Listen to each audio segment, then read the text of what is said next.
The gentleman yields back. I yield myself 5 minutes.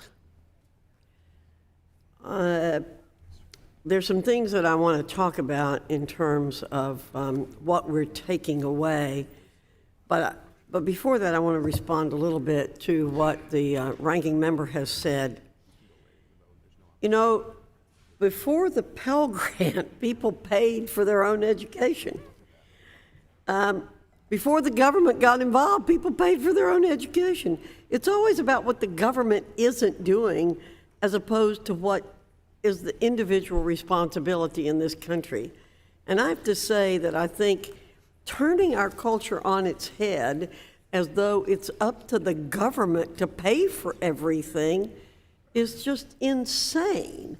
We used to have a culture where people felt they had their own responsibility. And by the way, the 10th Amendment says that if it isn't outlined for the federal government to do, it's left to the states and the individuals.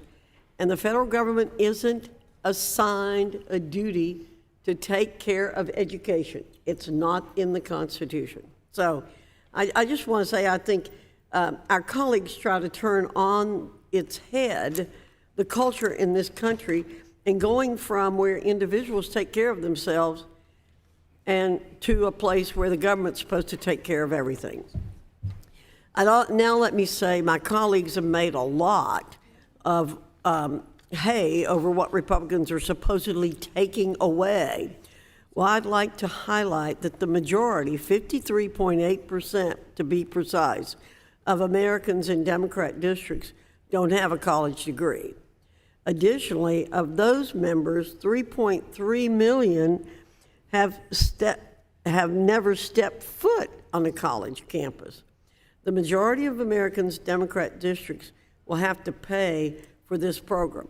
Those 53% will have to pay almost $26 billion for those who had the privilege to go to college. And to what end? If this Biden debt scheme went into effect, we would be back here in less than 6 years because this administration isn't doing anything to actually fix the root problems, which is the high cost of going to college. 2/3 of Biden's debt transfer plan would go to the top half of earners.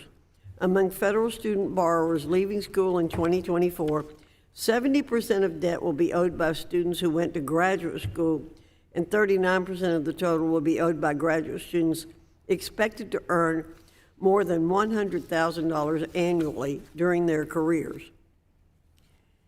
Let me be perfectly clear. Republicans support individuals pursuing post-secondary education if that's what they want to do.